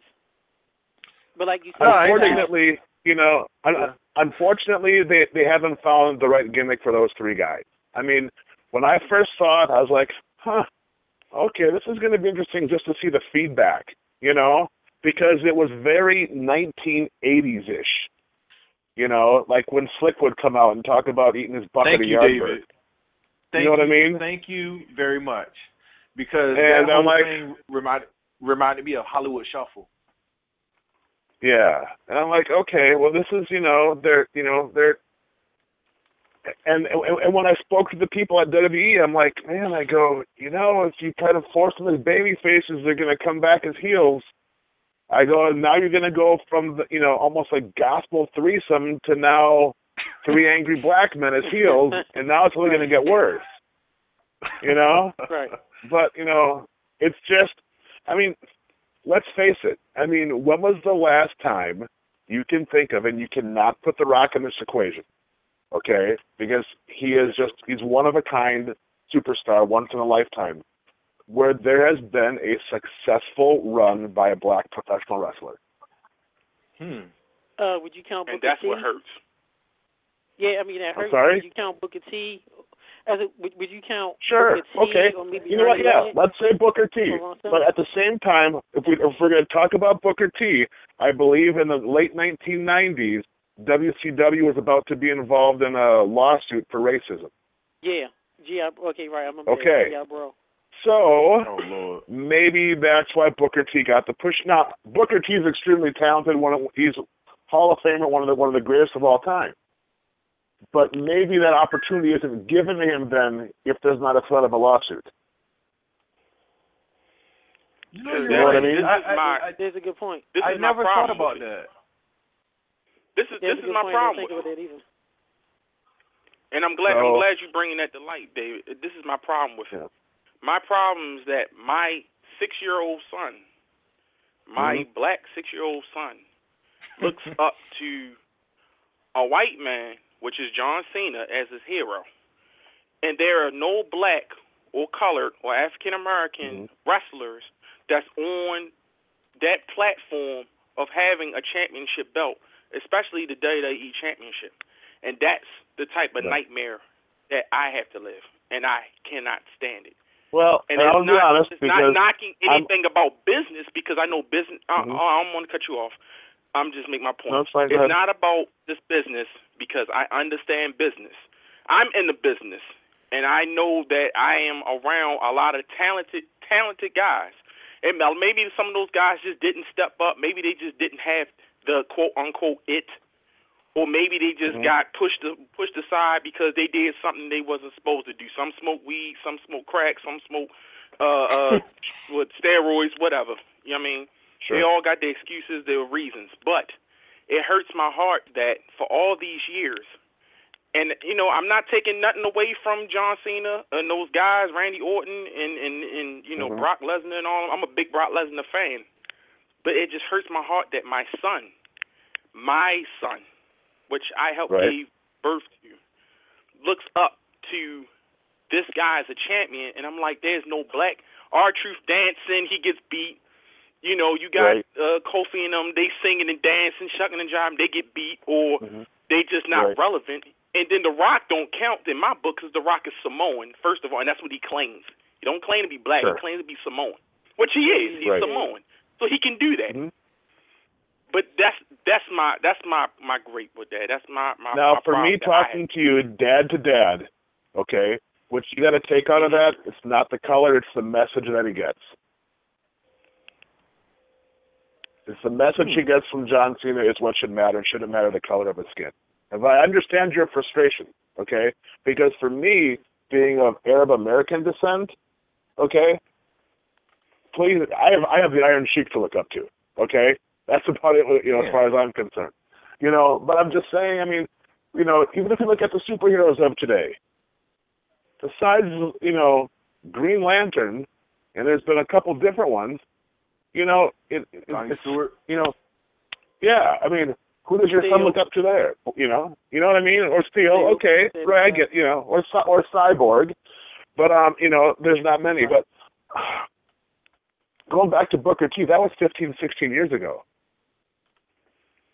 right? That was 99, 2000, 2001. Yeah. Yeah. And nobody has, and I'm not saying nobody has stepped up, but nobody has stepped up to fill that void or to take that spot. Yeah. Yeah. I like you said, I get both of your points. I do. And then, like you said, and I thank you, David, for entertaining me, because a lot of guys would not have this conversation, and that's why I'm glad that, you know, that you have came on the show. Oh man, and I will talk about anything, because real that's heavy, the problem. Off air, you know, we've had our our talks and stuff, but I'm glad to have this, because our audience have these questions and they want to know, and I know that you're one of the guys who can answer it from their perspective, and your opinion matters very greatly. So I appreciate that. Well, thank you. I appreciate that. And not just that, GB. Even plus, remember too, with David, with him being, which is the point too, is him being the statue as in the company. Then also with him not being black, being Arab American, being somebody on the other side of the fence, and they can kind of agree with what we're saying. It doesn't look like, oh, we're three black men always talking about race.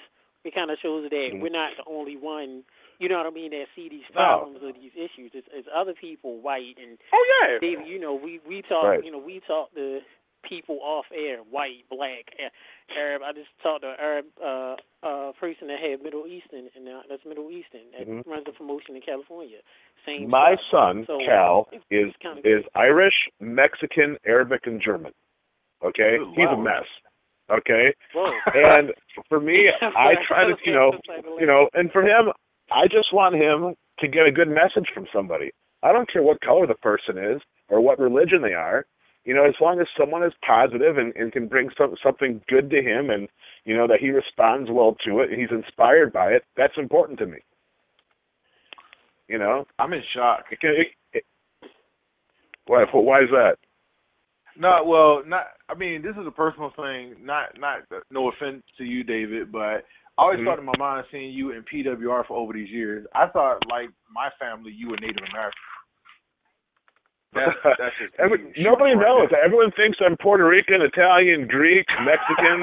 When I tell them I'm Arabic, it's because they've never seen an Arab 6'5" before. That's the thing. Well, I break all the stereotypes. Well, to tell you the truth, in Baltimore, I have a lot of friends in my inside and outside of my religion that are Persian, and you know, I see you, and it's like, really, he's Arab American, Middle Eastern American. I can never tell. Yeah, but I also got some German though. I'm also German, so that's You just got a blender of, you got everything in your family, David. I'm trying, you know, working on it. So. And to tell you the truth, David, real quick, your father you look just like your father. Yeah, I was just about to say that. He is my dad. So that's yeah. Well, you know, we never had to call Maury, so that was a good thing. So.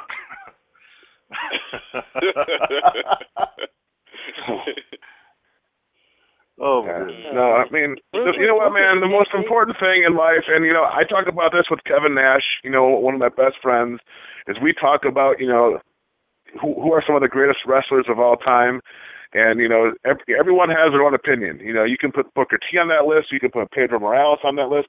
There are some great ethnic wrestlers, and I don't want to use the word minority because it just, you know, there's just a great diverse amount of different wrestlers you can put on your list. But, you know, in the last 15 years, you know, with the exception of Booker T, I mean, and Mark Henry has done great, but just think about how long Mark Henry has been there. He's been there since 1994. Okay? 20 years. With that face. And he He debuted with Jerry Lawler. He started in 94. I thought it was 96. Yep. No, 94. Well, it was 94 or 96. I mean, you know, it's still 20 years. 96.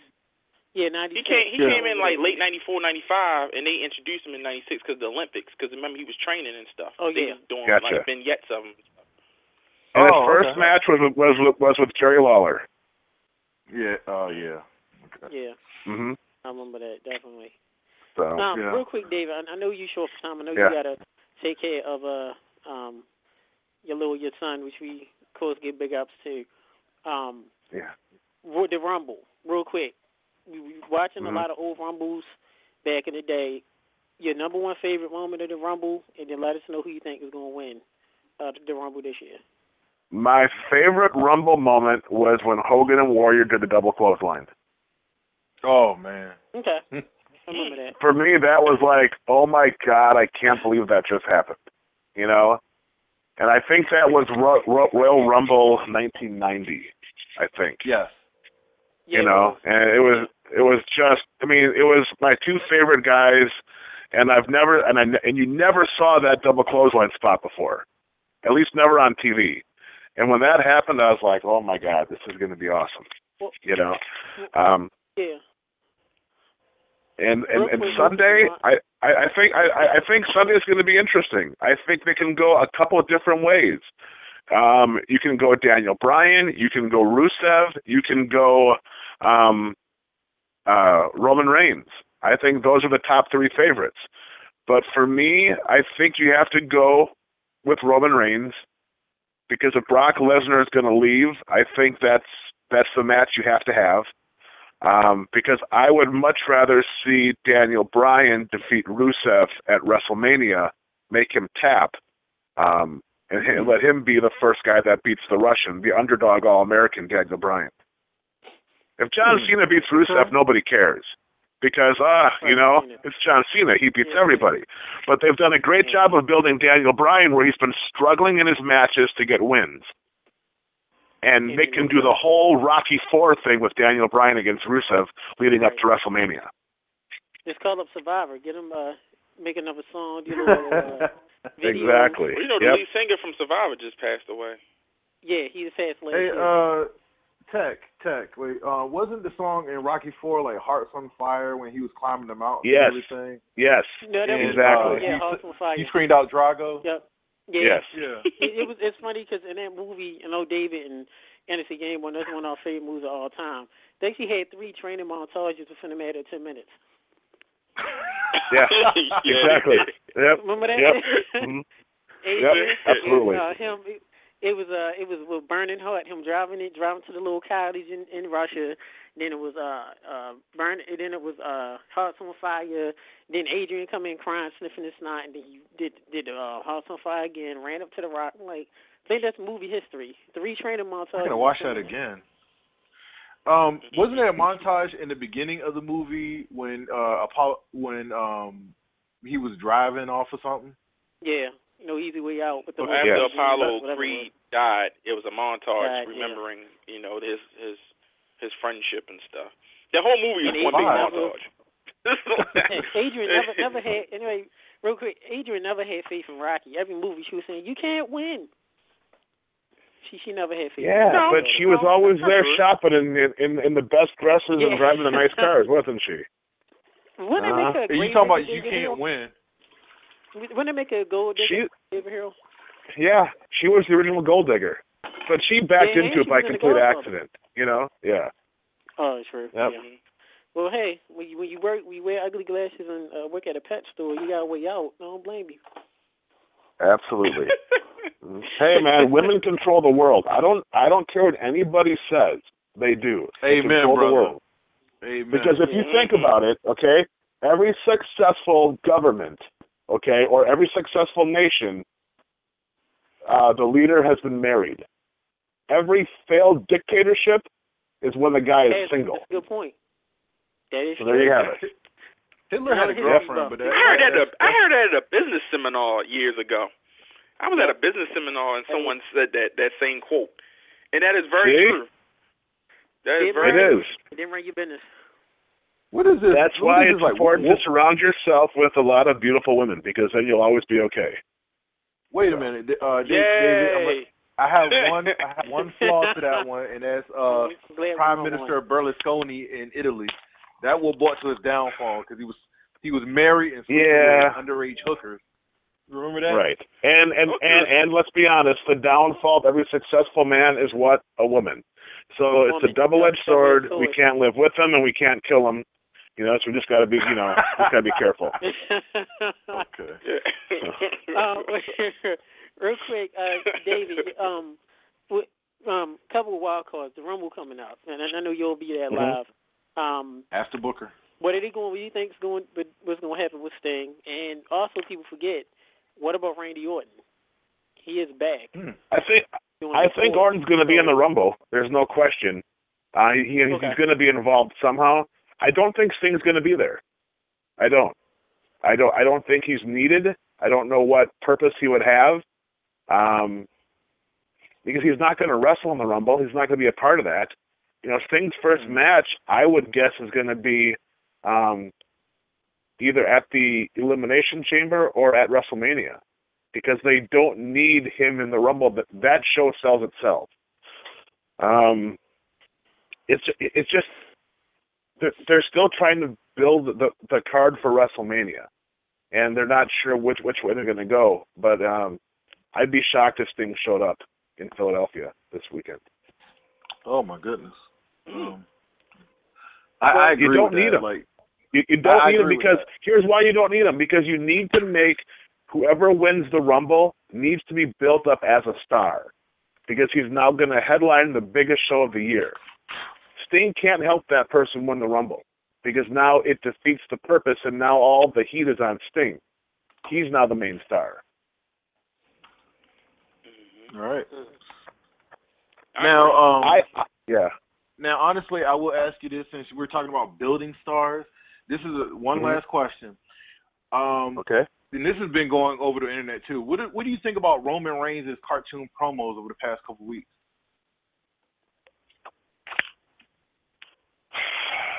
There you go. Long pause. Here we go. That's enough answer.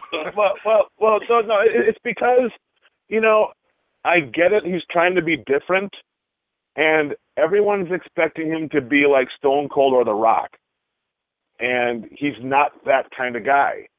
He's not designed that way. You watch, not many guys from NXT are going to be good talkers. I think when you give the mic to Seth Rollins, that's like nails on a chalkboard to me. I wish he would never talk. Dean Ambrose is different. Dean Ambrose is different because he's a character. But I think Reigns will be Chris Benoit didn't talk. Jeff Hardy didn't talk. Brock don't need to talk. Brock don't need to talk. Yeah, Brock Lesnar does not. Hey, if Brock Lesnar doesn't have Paul Heyman, imagine how bad those promos are. He talked last night. And then also Seth Rollins botched his promo. He botched his promo last night. But there was purpose for Brock talking, because he needed to make the point across. He's fed up. He's not a kept man. He's a killer, and he needed to be reintroduced to the Raw audience that only sees him every month or so. So if you bring out Brock and he never gets to talk, he doesn't mean as much as when he says he's going to kill somebody. Because when he says it, you have to believe it. Paul Heyman says that he's just a mouthpiece. Well, I don't have to hear from Brock. I just know it can happen. So, big as Brock is with all the Jimmy John sandwiches and everything that he was going to have. Yeah. So. And you know what? It's amazing how much Brock's body has changed in the last year and a half. I thought the same thing. Yeah. He's a little bit softer right now, He doesn't look as refined. He doesn't look as monstrous as he used to. Which means I think he's going to be going back to the UFC when his contract is up. Because he has unfinished business there. He got his ass handed to him his last couple fights. And I think he wants to prove differently. So. Well, like I say, hey, it all starts on Sunday. It's WrestleMania season. I'm excited. I can't wait. I'm looking forward to it. I think it's going to be awesome. We're going to be out in San Jose as well for WrestleMania, and I think it has potential to be one of the better WrestleManias of the last couple of years if the matchups are right. The only person I don't know who's going to wrestle if I'm booking WrestleMania, you have Brock Lesnar against Roman Reigns on top. You have Daniel Bryan against Rusev, and I have no idea where you put John Cena. So it's going to be interesting. You got if you got Sting and Triple H, and then possibly talking about Undertaker and Bray Wyatt. But I don't think you need Undertaker this year. I really don't think he's needed. If you have Sting, you don't need Taker. And honestly, there's still going to be 75,000 people in San Francisco, regardless if Taker's there or not. Yeah. Right. Yeah. And, if I'm Undertaker, okay, I take this year off and get healthy for Dallas, because that's 100,000 seats. Yeah. And then you can have Sting versus Taker in Dallas that everybody wants to see except me. You're not the only one. There's a lot of people we know. There's a lot of people we know. Big shout out to my buddy Brian, who will be listening later. He's another one that doesn't want to see the match. So you're not alone, Davis. A lot of fans that don't want to see the match. Me neither. Just if you want to see how bad Taker's gotten, just rewatch Brock Lesnar and Undertaker. It was terrible. And look at the current photos. Yeah. Of what was that? Shin, big up. Shin posted a picture of him recently sitting. He had a Texas U shirt or something. I was like, is that Taker? Yeah. He looked old. But you want to know something? All those guys last year, when I got back from Elimination Chamber in Minneapolis and I flew into Milwaukee, when I landed, Taker was getting off the flight next to me, flew into Milwaukee to drive to Green Bay. When I saw him in the airport, he was gray. When I saw him on Raw, his hair was black. That bothers me, too. And it's all gray now. It bothers me because Undertaker hasn't been full-time since 2011 WrestleMania. And it's like he's not working full-time, and he is getting older and older like a relic. But when he was wrestling, he was good. Like, he had, except for the bones brittle and everything, because I call them brittle bones now. But when you see him in photos that people share upon social media, he looks like this dude can be 85 years old and 6'10". Bro, have you ever been in a wrestling ring before? Yeah. Yes, I have. You said been in one? Okay. Can you imagine taking 25 years of bumps in that ring? No. On your hips, on your back, on your joints? You know what I mean? No, I said it hurt. No thanks. Yeah, it hurt. Look at Hulk Hogan. 25 years of dropping a leg, and he's a shell of his former self. Yep. Muda Great scale? Muda knees are messed up. All them years of moonsaults. Yep. Exactly. Wait, guys. Herro, you just forgot something. You said that if you book WrestleMania, this year it was a match that you don't want to see compared to next year. You have nothing for Cena, but Hulk Hogan's petitioning to take on Cena. Do we really want to see that? I don't want to see it. Hogan can't wrestle Cena. I can see Hogan teaming with Cena. That I can see. Sure, that I have no problem with Hogan and Cena teaming up, because that's huge for Cena. It's Hogan passing the torch to Cena as being the biggest star in the company, if not in the world right now, which he is. Say what you want about John Cena. There's nobody bigger than him in wrestling right now. Well, to tell you the truth, that is true. Two things. One, I think Cena is better than Hogan because Cena put more guys over, and I talked to the Brutes about this. And then the other thing is, you talk about passing the torch. Hulk Hogan.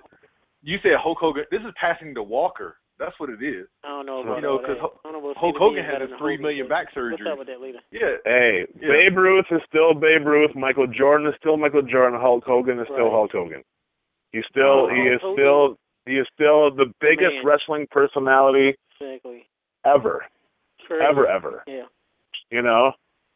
As successful as The Rock is going to be, he will never be a bigger pro wrestling star than Hulk Hogan. He'll be a bigger entertainer, but not a bigger pro wrestling star. Yeah. Yeah, this is an argument for next week. David, when you come back from the Rumble, David here, we're all buddies. When you come back from the Rumble, when you land next week or sometime in February, we can have you back again for maybe an hour or so. We have a debate because I know Shin is itching, and you got to take care of other little super friend. And we both have to watch The Flash. I mean, it's Tuesday night. You know what I mean? It's like, come on. The Flash. Really, dude? I haven't even watched Herro yet, David, so I need to watch it. I stopped watching that. I watch Agent Carter and Gotham now. So I watch all those also. I did watch Gotham last night. Gotham is the truth. Don't forget Walking Dead is coming back and see. No, you know what? Hey, let's figure it out for February. We'll have the debate. Who is the biggest pro wrestling star, Hulk Hogan or The Rock? You let your fans and listeners know. Let them vote on it also. And I will go down point by point and tell you why Hogan will be the biggest wrestling star of all time, bigger than The Rock. I said wrestling star. I didn't say movie star, so there's a difference. So when you have your argument, make sure it's about wrestling. We'll have Team Hogan, Team Cena. We'll definitely work that for next month. Okay. Absolutely. Well, tell your son we say hi, big ups to him. Big ups to you, David. I'll do that. Keep working out, keep doing well. Give Alton our best. Man, Al is looking freaking ridiculous right now. I can't catch. I don't think I can catch him. I mean, it's like all of a sudden he just turned the corner and just blew me away. It's like, I was talking to him today. I'm like, you're just being a dick. I go, I can't compete with you right now. So, his tweets and his Facebook status is hilarious. He's out there, man. I'm telling you. I think he gets his stuff from Head. I don't know. But yeah, he's a little bit out there. He never hurt none of us, right? Well, Head is good. And it's what everybody wants. Like, I was so mad at the Packers. It's like, how do you pick tails over Head? You never do that. If the Packers would have asked for Head, they would have received the kickoff, and they might have had a chance to win the game. Well, tails is good too. Sometimes tails up. Right, but Head is a guarantee. Yes, it is. Always. Okay. And our condolences to you too, David. I know you're a big Packers fan. I always like the Packers, and yeah. Bro, let me tell you something. I wasn't upset. It's like when I saw the first half and they couldn't score a touchdown, I'm like, man, they're gonna break everyone's hearts tonight. Because Seattle's a good team, and for me, it's like, tears of joy. You know what? That was some BS. Knock it off. That was just for TV. I don't care what anybody says, man. I don't know if he stubbed his toe or what. When I'm watching him cry like that, I wanted to legit punch him in the face. I'm like, stop. Which one was that? Come on. Which one? When Russell Wilson was crying. He was crying? Prayer circle he had on the he was crying. He never did a prayer circle and little kumbaya. Yeah, he went like the whole night.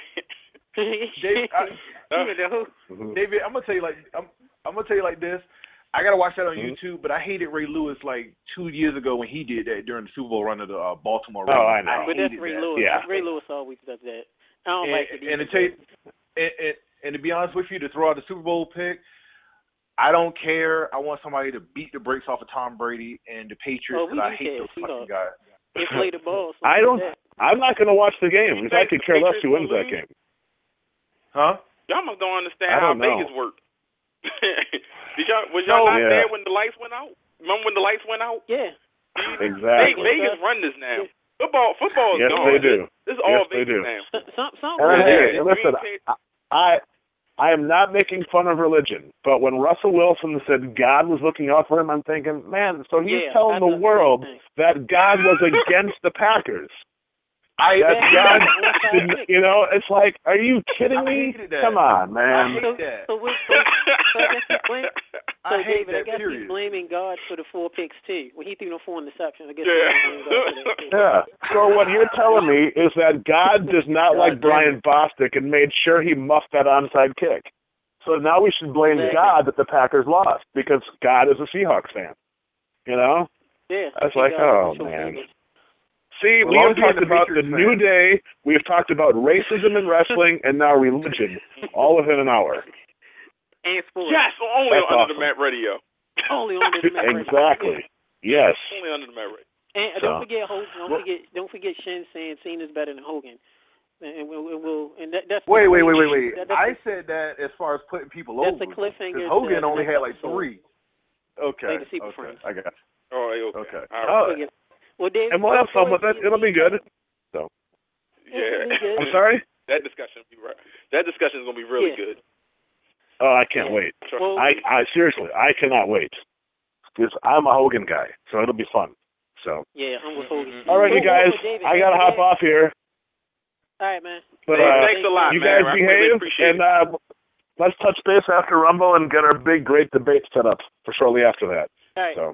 We'll do that. All right, guys. Behave. Be good. All right, no Take problem, care. man. Take care. Bye-bye. Yes. Everybody was the man himself, David Herro. Yes. Chin putting his foot in his own mouth as always. No, I didn't. Only Under the Mat Radio. Next month at some point, we will have a great debate. We will have Team Hogan, which will consist of David Herro, which will consist of me because I'm more of Hogan than Cena. Not sure where NFC Game Boy lies. The sensational one probably be the 4th team member by itself with Cena and any other 4 kids that's under the age of 18. Wait a minute. For the Cena talk. Wait. Here's the thing. I'm not a John Cena fan as far as character. I'm not a fan as far as character. I'm just saying that what he does compared to Hogan as far as putting talent over, I think he's better than Hogan, or he does more than Hogan. That's what I'm saying. I just don't like the eat your vitamins and say your prayers thing that he did when he was roiding up and smoking weed. I just didn't like that. You do know, Shinblade, you forget why they do call me Tech. Cena's the man now. I'm gonna sit back and let you guys go ahead at it. I'm going to be the referee. I'm going to be the guy that calms everything down. You know, I'm not having no part. Game Boy fans. NFC Game Boy could be the mediator. Moderator. Moderator. Moderator. But yeah. I mean, Cena did his part real quick. We had 2 minutes, but at the end of the day, do you remember Shinblade prelude to the debate that John Cena came in when he did? The business was already in a good state. He debuted and helped carry the company as any other company man was. But yet Hogan came in when the business was dying on life support and was at this last. Hold on. Hogan came in when all of wrestling was dying. At its last beat, Hulkamania himself saved the wrestling world, brought merchandise, brought rock and wrestling, brought MTV, all these other channels, NBC. See these networks that Hogan helped out and launched. Can we bring this to another episode? That's Hogan did too. Yeah, let's do that on another episode. I was just gonna tell you though that I'm gonna put this all over Facebook. Maybe we give 2-3 weeks and we can do that. Let United States know, because that's what I want to do. I mean, but yeah, let's just go. Okay. Real quick, I just want to say, can I say something real quick? Do I have time? Yeah, go. Yeah. Okay, cool. I just want to say, fellas, this has been a great show. Shout out to my little man, Sherelle. I hope you're listeling and you got him near the phone or the laptop. Happy birthday to Jayden, my little man, about to turn 6. I mean, my little godbrother and godson. I said godbrother, godson. Happy birthday to you, man. Wish you many more and everything. This has been Under the Mat Radio, a very exciting show where we talk about whatever we want to talk about. Ooh, and y'all just listen because we glad that y'all listen. If it wasn't for y'all, we wouldn't have a show, and we'd probably be doing something else. And also, this is the better new day. And tomorrow I will be doing part 2 of the interview with Michael Scott of the Independent Podcast. I'll put it up on the link on the like page. Subscribe, get notifications, sign up. Thank you. Sorry. Yes, check out Shinblade as he talks about his history in the business and everything.